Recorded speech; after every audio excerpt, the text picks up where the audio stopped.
At Easter lunch, Grandma handed out envelopes to everyone but me. I smiled politely, snapped a quick selfie, and left quietly. An hour later, my uncle called crying, begging me to delete my post. My name is Haiti, and I'm 28 years old. This story is about how one moment of pettiness from my grandmother led to the complete unraveling of years of family secrets and lies. Let me start from the beginning. My family has always been complicated, but I thought blood was thicker than water. You know, my grandmother, Margaret Thompson, has been the matriarch of our family for as long as I can remember. She's 83 years old, sharp as a tack, and has this way of making you feel like you're either her favorite person in the world or absolute garbage. There's no middle ground with Grandma Margaret. I grew up believing I was special to her. She used to tell me I was her little star when I was younger, always praising my grades, my artwork, my anything really. But things started changing when I hit my teenage years. I began noticing how differently she treated me compared to my cousins, especially after certain family events. The shift became really obvious after I graduated college. I was the first person in my family to get a degree, which you'd think would make everyone proud. My parents, Linda and Robert Mitchell, were over the moon. My dad especially, since he never got the chance to go to college himself. But Grandma Margaret's reaction was cold. She smiled and said congratulations, but it felt hollow, like she was going through the motions. Meanwhile, my cousins Jake and Emma Rodriguez, my Uncle Tony's kids, could do no wrong in her eyes. Jake dropped out of high school and has been bouncing between construction jobs for years. Emma got pregnant at 19 and is now a single mom working part-time at a grocery store. Don't get me wrong, I'm not judging them for their life choices, but it was confusing how Grandma Margaret would constantly praise them while treating my achievements like they were nothing special. Then there's my other uncle, David Thompson, Grandma's youngest son. He's always been her golden child, even though he's 45, and has never held a steady job. He's been married 3 times, has kids he barely sees, and somehow always needs money that Grandma Margaret is happy to provide. But me, I got a stable job as a marketing coordinator, bought my own apartment, and am completely financially independent. You'd think that would count for something. The weirdness in family dynamics really came to a head about 3 years ago, at Christmas. Grandma Margaret gave everyone presents except me. When I asked about it, she said she forgot to get me anything, but would make it up to me later. She never did. That's when I started to suspect there was something deeper going on, but I couldn't figure out what. My mom would always make excuses for her. You know how Grandma is, sweetheart. She's getting older. Sometimes she forgets things. But I knew this wasn't about forgetting. This was intentional. The way she'd light up when Jake or Emma walked into a room compared to the polite but distant way she'd greet me made it crystal clear. I tried talking to my dad about it, but he'd just get uncomfortable and change the subject. My mom would get defensive and accuse me of being too sensitive or reading too much into things. So I stopped bringing it up and just tried to accept that for whatever reason, I wasn't Grandma Margaret's favorite anymore. But this Easter was different. This Easter was the final straw that broke everything wide open. The family always gathers at Grandma Margaret's house for Easter lunch. It's this big traditional thing she's been doing for decades. She lives in this beautiful old Victorian house that's been in the family forever, and she takes great pride in hosting these elaborate meals. The dining room table gets set with her good china.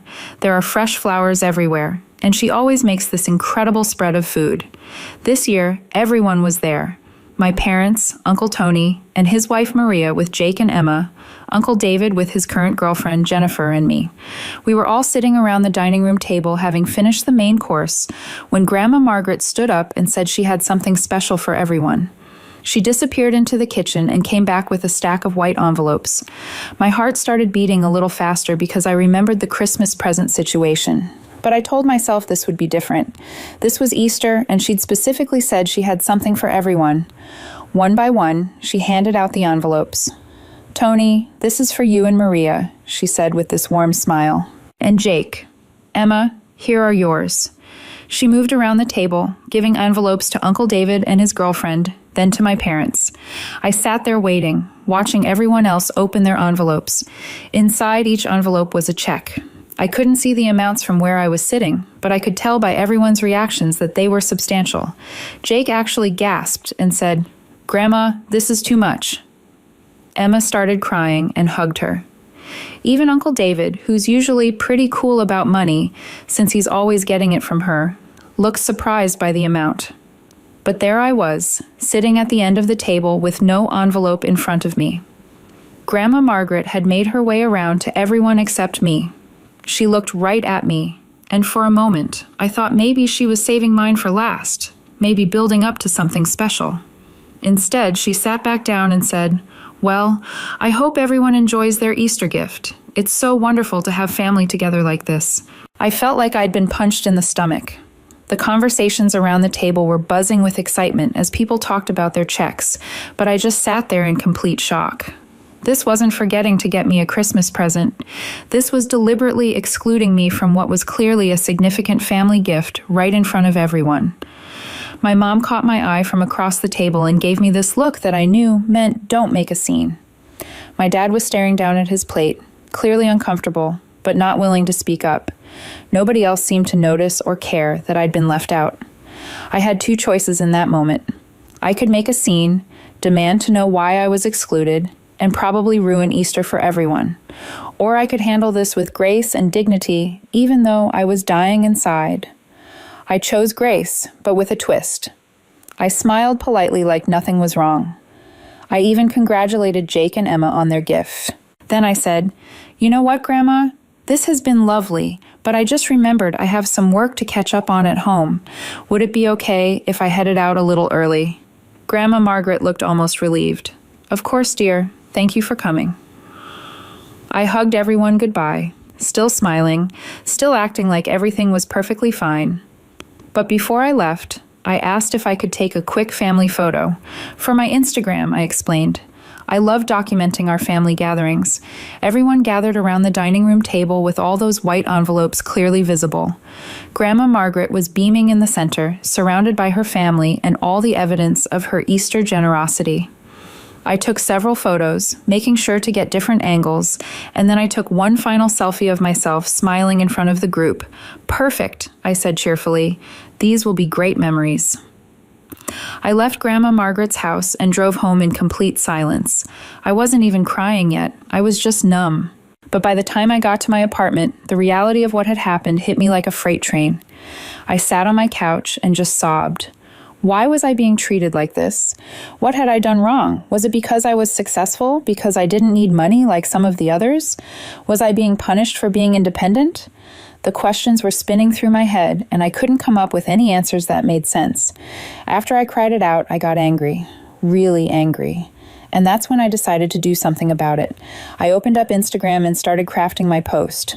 I chose the group photo where you could clearly see all the envelopes on the table, and I wrote a caption that was honest but not mean-spirited. Easter lunch with the family. Grandma surprised everyone with generous Easter gifts today. So grateful for family traditions, even when they remind you exactly where you stand. Happy Easter, everyone. Rabbit emoji. 2 hearts emoji. Family hammer. Easter. Reditions #grateful memories. It was perfect. To anyone who didn't know the full story, it would just look like a nice family post. But anyone who looked closely at the photo and read between the lines of my caption would understand exactly what happened. The phrase, "even when they remind you exactly where you stand," was doing a lot of heavy lifting, but it wasn't technically saying anything mean about anyone. I posted it and put my phone away. I wasn't expecting anything dramatic to happen. I just wanted to document the moment and maybe let my friends know in a subtle way what I was dealing with. But social media has a way of taking on a life of its own. Within an hour, I had dozens of likes and comments. Some of my friends were asking if I was okay because they could sense something was off about the post. Others were commenting about how nice the family photo looked. But then some of my family friends, people who know our family dynamics well, started commenting with things like, "Aw, Haiti, I hope you got spoiled too." And what did Grandma Margaret surprise you with? That's when things got interesting. Because I wasn't responding to those comments, people started putting 2 and 2 together. My college friend Jessica commented, "Wait, Haiti, are you in this photo? I can see everyone else, but I don't see an envelope in front of where you're sitting." And that's when the post started getting real attention. People began looking more closely at the photo, counting envelopes, counting people, and realizing that the math didn't add up. My friend Marcus, who's known my family since high school, commented, "Hold up. Did they really exclude Haiti from whatever this envelope thing was? That's messed up." The comments kept rolling in, and they were getting more and more pointed. People were asking direct questions about why I didn't have an envelope, making observations about family favoritism, and some were getting genuinely upset on my behalf. But the real explosion happened when my cousin Jake's girlfriend, Ashley, saw the post.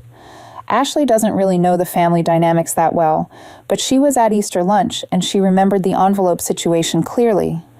She commented, "OMG, Haiti, I felt so bad for you today. I can't believe they left you out like that. You handled it so well, though." That comment was like lighting a match in a room full of gasoline. Now everyone knew for certain that I had been deliberately excluded from a family gift-giving moment. The comments started pouring in from friends, co-workers, acquaintances, and even some extended family members I barely knew. People were livid. Comments like, "What the hell is wrong with your family? And this is so cruel and unfair, and Haiti deserves better than this," were everywhere. Some people were sharing their own stories of family exclusion and toxicity. A few of my mom's friends even commented, asking what was going on and expressing concern. The post was getting shared too. People were screenshotting it and posting it to their own social media with captions about family drama and unfair treatment. It was spreading way beyond my immediate circle of friends and family. And that's when my phone started ringing. The first call was from my mom. "Haiti, honey, what is this post about? People are commenting some very concerning things." I played innocent. "What post, Mom?" "Oh, the Easter photo. I just thought it was a nice family picture." "Haiti, people are saying you were left out of something. They're asking me all sorts of questions about why you didn't get an envelope." "Well, Mom, I didn't get an envelope. People have eyes. They can see the photo." There was a long pause. "Honey, you know Grandma Margaret loves you. Maybe she just had a reason." "What reason would that be, Mom? What could I have possibly done to deserve being publicly humiliated in front of the entire family?" She couldn't answer that question. She tried to convince me to take the post down, saying it was causing drama and making the family look bad, but I refused. I told her I was just sharing a family photo and people were free to draw their own conclusions. The second call was from my dad. He was more direct. "Haiti, this post is causing problems. Your grandmother is upset, and frankly, so is everyone else. Can you please just delete it?" "Dad, I'm not saying anything untrue. I'm not calling anyone names or making accusations. I posted a family photo with a caption about being grateful for family traditions. If people are upset about that, maybe they should think about why." He tried to argue with me, but I held firm. The post was staying up. But the call that really made my day came about an hour after I posted. It was from Uncle Tony, and he was crying. "Haiti, please, you have to delete that post. Please." I was shocked. Uncle Tony is not an emotional man. He's this tough construction worker who I've never seen shed a tear, even at funerals. But here he was, sobbing on the phone. "Uncle Tony, what's wrong? Why are you so upset?" Because people are asking questions, Haiti. Questions we don't want to answer. What kind of questions about why you get treated differently? About why Grandma Margaret doesn't seem to like you as much? About things that happened a long time ago. My heart started racing. "What things, Uncle Tony?" There was a long silence, and then he said something that changed everything. "Haiti, there are things about our family that you don't know. Things that maybe you should know, but we all agreed it was better if you didn't. But now with this post, people are digging, and I'm afraid. Afraid of what? I'm afraid the truth is going to come out and it's going to hurt everyone." I felt like the ground was shifting under my feet. Uncle Tony, what truth? But he wouldn't tell me over the phone. Instead, he begged me to delete the post and said he'd call me tomorrow to explain everything. He was crying so hard he could barely speak. I told him I'd think about it and hung up, but I wasn't taking the post down. Not when I was this close to finally understanding what had been going on all these years. The comments on the post kept growing. By evening, there were over 200 comments, and it had been shared dozens of times. People were tagging local news stations, asking if they wanted to cover a story about family cruelty. Others were tagging family therapy accounts and asking them to weigh in on the situation. But the most interesting development was that extended family members I hadn't heard from in years were starting to comment and send me private messages. My dad's sister, Aunt Carol, who lives across the country and rarely comes to family events, sent me a long message saying she'd always wondered about the family dynamics and asking if I wanted to talk. My great-aunt Helen, Grandma Margaret's sister, commented on the post with just 3 words: "Call me tomorrow." It felt like this one post was shaking loose decades of buried family secrets. The next day brought even more calls. My mom called crying, begging me to take down the post. Uncle David called and actually screamed at me, saying I was a selfish brat who was trying to destroy the family. But those calls just made me more determined to keep the post up. The call that mattered came from Uncle Tony as promised. He asked if he could come over to talk in person, and I agreed. When he showed up at my apartment, he looked like he hadn't slept all night. His eyes were red and puffy, and his hands were shaking. We sat down in my living room, and he took a deep breath. "Haiti, what I'm about to tell you is going to be hard to hear, but you deserve to know the truth. We should have told you years ago." I braced myself. "Your dad isn't your biological father." The words hit me like a physical blow. I felt dizzy and had to grip the arms of my chair to steady myself. "What?" "Your mom had an affair when she was married to your dad. You're not Robert's biological daughter." My mind was reeling. Who? Who is my biological father? Uncle Tony's face crumpled. "I am." The room started spinning. I thought I might throw up. "What?" "It happened during a really bad time in your parents' marriage. They were separated, talking about divorce. Your mom was staying with us for a few weeks while they figured things out.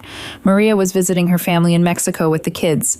Your mom and we made a terrible mistake. It only happened once, but it happened." He nodded, tears streaming down his face.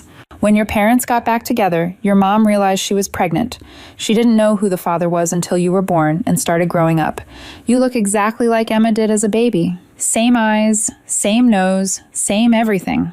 I stared at him, trying to process this information. My Uncle Tony was my biological father.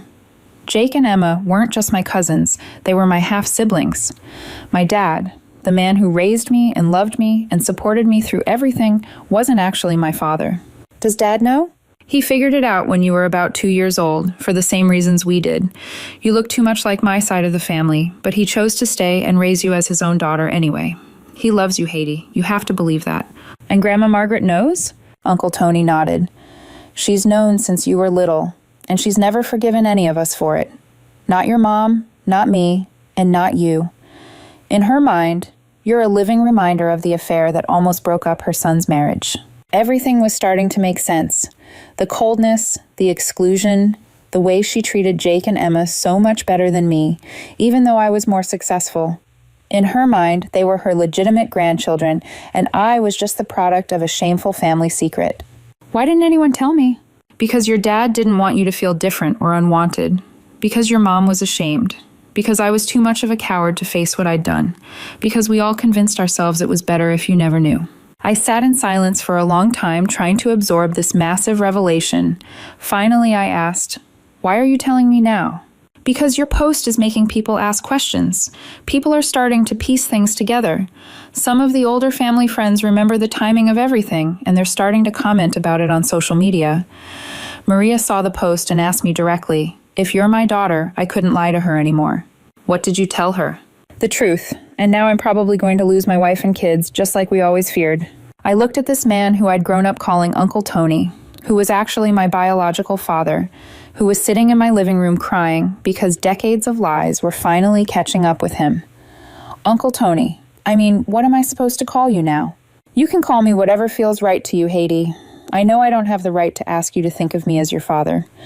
Robert earned that title, but I want you to know that I've always loved you, even if I couldn't show it the way I wanted to." That's when I started crying too. Not sad crying, but angry crying. Do you know what it's been like for me? Growing up thinking I wasn't good enough for this family? Thinking there was something wrong with me? Wondering why Grandma Margaret hated me so much? I know, and I'm so sorry. We thought we were protecting you, but we were just protecting ourselves. I wiped my eyes and looked at him. The post stays up. "Haiti, please." "No. I've lived with this mystery my whole life, wondering what I did wrong, wondering why I wasn't loved the same way as everyone else. Now I know it wasn't about anything I did. It was about all of you being too cowardly to deal with the consequences of your actions. Uncle Tony tried to argue, but I was done listening. I told him he needed to leave, and that if he wanted to have any kind of relationship with me going forward, he needed to stop asking me to hide the truth to make everyone else comfortable. After he left, I called my dad. My real dad. The man who chose to raise me, even when he found out I wasn't biologically his. Dad, we need to talk. I know, sweetheart. Tony called me. He told you everything. Why didn't you ever tell me? There was a long pause. Because you're my daughter, Haiti. Biology doesn't change that. I didn't want you to feel like you had to choose between Tony and me, or like you were somehow less my child because we don't share DNA. I started crying again. Dad, I'm so sorry. I'm sorry Mom cheated. I'm sorry you had to find out I wasn't yours. I'm sorry you had to deal with all of this. Honey, stop. You have nothing to apologize for. You didn't do anything wrong. You were just a baby who deserved to be loved and wanted, and that's exactly what you were. You are my daughter in every way that matters. We talked for over an hour. He explained how hard it had been over the years, watching Grandma Margaret treat me differently, but not wanting to cause more drama by confronting her. He told me how proud he was of the woman I'd become, and how he'd never regretted choosing to stay and raise me. But he also asked me to consider taking down the post, not for Grandma Margaret's sake, but for the sake of other family members who might get hurt by all the attention. I told him I'd think about it. Over the next few days, the post continued to gain momentum. It had been shared hundreds of times, and people were starting to dig into our family history. Some amateur internet detectives had figured out the timeline and were posting comments that came very close to the truth about my parentage. Local news stations had started following the story after it was tagged in so many comments. A reporter from Channel 7 actually called me and asked if I wanted to do an interview about family exclusion and emotional abuse. I declined the interview, but the fact that they were interested showed how big this had gotten. Grandma Margaret finally called me herself. Haiti, you need to take down that post immediately. Her voice was cold and commanding, the same tone she'd used with me my whole life when she was displeased about something. Hi, Grandma, how are you doing? Don't play games with me, young lady. That post is causing serious problems for this family. What problems would those be? People are asking questions, making accusations, spreading rumors. What rumors? There was a long pause. You know what rumors. Actually, I do now. Uncle Tony came clean about everything. I know why you've always treated me differently. Another pause. Then you understand why that post needs to come down. Actually, it makes me want to keep it up even more. You've spent my entire life making me feel like I wasn't good enough, like I didn't belong, like I was somehow less than everyone else in this family. And it was never about anything I did. It was about your inability to forgive a mistake that happened before I was even born. That mistake destroyed this family. No, Grandma, your reaction to it destroyed this family. You could have chosen love and forgiveness. Instead, you chose to punish an innocent child for the sins of the adults around her. I could hear her breathing getting heavier. She was angry, but for the first time in my life, I didn't care. If you don't take down that post, I will cut you out of my will completely. I laughed, actually laughed out loud. Grandma, you've made it pretty clear over the years that I'm not getting anything from you anyway. Your threats don't scare me anymore. I could tell people the truth about what you really are. Go ahead. Uncle Tony already told me everything. The truth doesn't scare me. Apparently it scares all of you, which is exactly why the post is staying up. She hung up on me. But the story doesn't end there. Because my post had done something I never expected. It had given other people permission to speak their truth, too. Great Aunt Helen called me that evening. She's Grandma Margaret's sister, and she's always been the rebel of that generation. Haiti, honey, I saw your post, and I think it's about time someone stood up to Margaret. Aunt Helen, I wasn't trying to cause trouble. You were trying to cause trouble, and good for you. That woman has been controlling this family through guilt and money for decades, and it's about time someone called her out on it. Aunt Helen told me stories about Grandma Margaret that I'd never heard, how she'd used money to manipulate family decisions for years, how she played favorites with her own children, always holding financial support over their heads to get them to do what she wanted, how she tried to break up my parents' marriage when she first found out about the affair, not because she cared about my dad's feelings, but because she was embarrassed about what people would think. Your post has people talking, Haiti. People who have been quiet for years because they were afraid of Margaret's reaction. But now they see someone standing up to her and they're finding their courage too. And it was true. Over the following days, I started getting messages from family members I barely knew, thanking me for posting that photo. People shared their own stories of how Grandma Margaret had treated them unfairly over the years, how she'd excluded them from family events or financial gifts because of some perceived slight. My second cousin Rachel, Uncle David's daughter from his first marriage, reached out to tell me how Grandma Margaret had refused to acknowledge her children because she didn't approve of Rachel's husband. My great-uncle Paul's son contacted me to say he'd been cut off from the family completely after he came out as gay in the 1990s. It turned out that my Easter experience wasn't unique. Grandma Margaret had a long history of using exclusion and financial manipulation to control family members. I just happened to be the one who documented it and shared it publicly. The most surprising message came from Maria, Uncle Tony's wife. She asked if she could meet me for coffee. I was nervous about seeing her, knowing what I now knew about Uncle Tony being my biological father, but she insisted she wanted to talk. We met at a Starbucks near my apartment, and Maria got straight to the point. "I've known about you since Jake was 5 years old," she said. "He and Emma were looking at old photo albums, and Jake pointed at a picture of you as a toddler and said, 'Why does Haiti look exactly like Emma?' I couldn't unsee it after that. I was stunned. You've known for almost 15 years? I confronted Tony about it that same day. He broke down and told me everything. I was furious, of course. We almost got divorced, but after a lot of therapy and soul-searching, I realized that you weren't the enemy. You were just an innocent child caught up in adult mistakes. Why didn't you ever say anything?" "Because Tony begged me not to. Because your parents begged me not to. Because Margaret convinced everyone that it was better for you if you never knew." She paused. "But I've watched you grow up feeling excluded and unwanted, and I felt guilty about it every single day." Maria told me that she'd been pushing Tony for years to tell me the truth. She thought I deserved to know why I was treated differently, and she believed that keeping it secret was causing more harm than good. When I saw your post, I told Tony that if he didn't tell you the truth, I would. This family's commitment to protecting everyone except you has gone on long enough. She also told me something that made my heart swell. "You know, Haiti, Jake and Emma have always felt like you were more their sister than their cousin, even before they knew the truth. There was just something about the connection between you three." That made me think about Jake and Emma and how they must be processing all of this. I decided to reach out to them. I texted Jake first. "Hey, I don't know if your dad told you what's going on, but I think we need to talk." He called me immediately. "Haiti, I'm so sorry. I had no idea. When Dad told us yesterday, it explains so much about why you always seem different around family stuff. Are you okay with it? Finding out I'm your half-sister instead of your cousin?" "Are you kidding? This is the best news ever. It means we're even more family than we thought we were." Emma had a similar reaction when I called her. She actually cried and said, "Haiti, this explains why I've always felt so protective of you, and why I always thought Grandma Margaret was being unfair." Both of them were angry at their father for keeping the secret for so long, but they were excited about the idea of being my siblings instead of just cousins. Emma even joked, "Does this mean I can borrow your clothes now that we're sisters?" The family dynamics were shifting in ways I never could have predicted, but the person I was most worried about was my dad, Robert. I knew this whole situation had to be bringing up painful memories for him. When I called him to check in, he surprised me with his perspective. "You know, Haiti, in a weird way, I'm relieved that it's all out in the open now.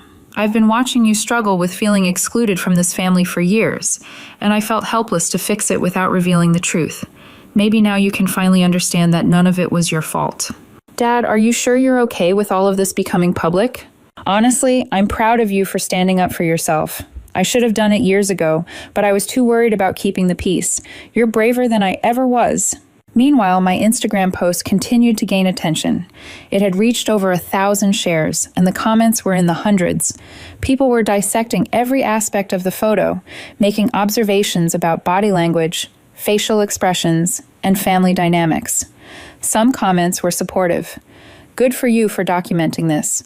Sometimes you need proof of how you're being treated." Others were critical. "This seems like a private family matter that shouldn't be aired on social media." But the vast majority were people sharing their own stories of family exclusion and praising me for speaking up. The story had even caught the attention of some family therapy and psychology accounts who were using it as an example of emotional abuse and family scapegoating. One licensed therapist commented with a long post about the psychological damage caused by exclusion and favoritism in families. But the most interesting development was happening within my extended family. The post had become a catalyst for people to finally speak up about years of suppressed grievances with Grandma Margaret's behavior. My cousin Rachel started her own Facebook post about how she'd been excluded from family events for over a decade. Great Uncle Paul's son created a whole Twitter thread about coming out in the conservative family and being disowned. Even some of Grandma Margaret's neighbors had started commenting about witnessing her cruel treatment of family members over the years. It was like my one Instagram post had opened the floodgates for everyone who had ever been hurt by her manipulative and exclusionary behavior. A week after the initial post, Uncle David called me. He was the one family member I hadn't heard from directly, and I was curious about his perspective since he was usually Grandma Margaret's golden child. "Haiti, I need to ask you something, and I need you to be honest with me." "Okay. Are you trying to destroy our family?" I was quiet for a moment, thinking about how to answer that. "Uncle David, I posted a family photo with a caption about being grateful for traditions. If that's destroying the family, then maybe the family was already pretty fragile." "You know it's more than that. You knew exactly what you were doing when you posted that picture." "You're right. I did know what I was doing. I was documenting the moment when I realized I would never be treated as an equal member of this family, no matter what I accomplished or how hard I tried." "But did you have to make it so public? Did you have to humiliate Mom like this?" That's when I realized something important. Uncle David wasn't calling because he was concerned about me or wanted to understand my perspective. He was calling because Grandma Margaret's public embarrassment was affecting his financial pipeline. "Uncle David, are you worried about me, or are you worried that Grandma Margaret might cut off your allowance?" There was a long silence. "That's what I thought. You've never cared about how she treated me before, and you don't care now. You're just worried that her being exposed as emotionally abusive might affect your meal ticket." "That's not fair, Haiti." What's not fair is a 28-year-old woman spending her entire life wondering what she did to make her grandmother hate her, only to find out it was never about her at all. What's not fair is being excluded from family gifts and events because of an affair I had nothing to do with. What's not fair is a family that chose to protect everyone except the person who was hurt the most. Uncle David tried to argue, but I wasn't interested in debating with him. I told him that if he wanted to have a relationship with me, he needed to start by acknowledging that I had been treated unfairly. Until then, we didn't have much to talk about. 2 weeks after my original post, something unexpected happened. Grandma Margaret showed up at my apartment. I was shocked to see her standing at my door. She looked smaller than usual, older, and there was something in her expression I'd never seen before. It might have been vulnerability, but with her, it was hard to tell. "We need to talk," she said. I let her in, made tea, and we sat in my living room in awkward silence for a few minutes. Finally, she spoke. "I want you to know that I never intended for you to be hurt." I looked at her carefully. "But you did intend to exclude me from family gifts and events." "Yes." "And you did intend to treat me differently than Jake and Emma." "Yes." "Then how did you not intend for me to be hurt? What did you think the result would be?" She was quiet for a long time, staring down at her teacup. When she finally looked up, there were tears in her eyes. "I thought if I kept you at a distance, it would be easier." "Easier for who?" "For me, for everyone. I thought if I didn't get too attached to you, if I didn't treat you like my real granddaughter, then when the truth eventually came out, it wouldn't hurt as much." I felt my anger rising. "So, you decided to hurt me for 28 years to protect yourself from potential future pain." "I know how it sounds, Haiti. I know it was wrong. But when I looked at you, all I could see was the affair that nearly destroyed my son's marriage. All I could think about was how your existence was proof of Linda's betrayal." "I was a baby, Grandma. I didn't betray anyone." "I know that now. I've always known that, really. But I was so angry, and I didn't know how to separate my feelings about what happened from my feelings about you." We sat in silence again. I could see that she was struggling, but I wasn't ready to make this easy for her. "The post," she said finally. "It's caused quite a stir. I notice people are saying terrible things about me, about our family." "Are they saying anything that isn't true?" I asked. She looked at me sharply. "Some of it is true. Some of it is exaggerated." "Which parts are exaggerated?" Another long pause. "I suppose most of it is true." I was surprised by her honesty. I had expected her to come here and demand that I take down the post, maybe try to manipulate me with guilt or threats, but she seemed genuinely defeated. "What do you want from me, Grandma?" "I want to make this right." "How?" "I don't know. I was hoping you could tell me." I looked at this woman who had made my childhood so confusing and painful, who had withheld love and acceptance for reasons that had nothing to do with me, and I realized something surprising. I didn't hate her anymore. I felt sorry for her. "Grandma, I don't think you can make this right. You can't give—" Uncle Tony called me crying again, but this time it was relief. "Haiti, when I saw Mom's comment, I realized that if she could find the courage to apologize publicly, then I could find the courage to face the consequences of my actions." He told me that he and Maria were going to marriage counseling to work through the affair and its aftermath. He also said he wanted to have a real relationship with me as my father if I was open to it. "I know Robert will always be your dad in the ways that matter most," he said, "but I'd like to be part of your life too, if you let me." Jake and Emma were over the moon about Grandma Margaret's apology. Emma called me sobbing.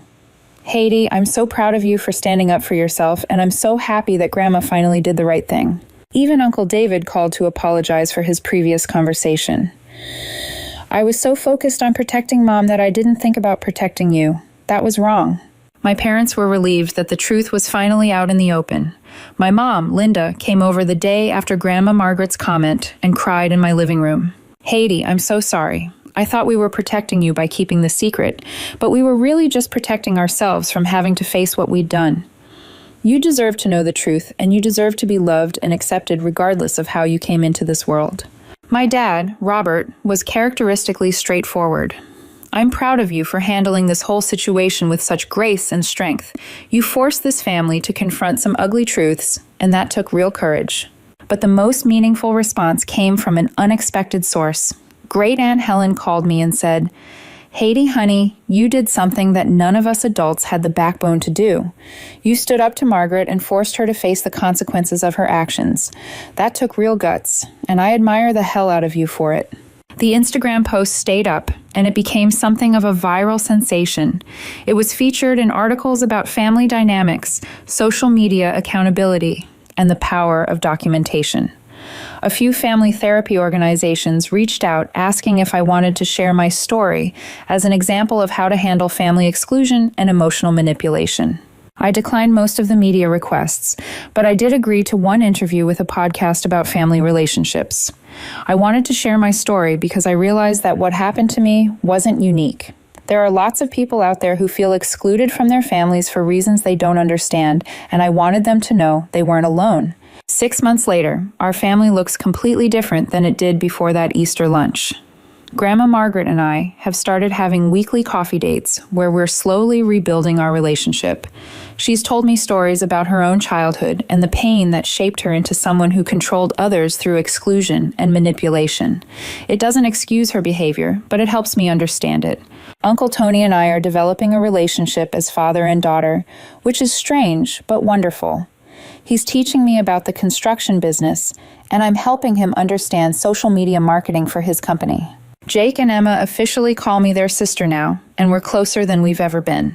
My relationship with my parents has also deepened.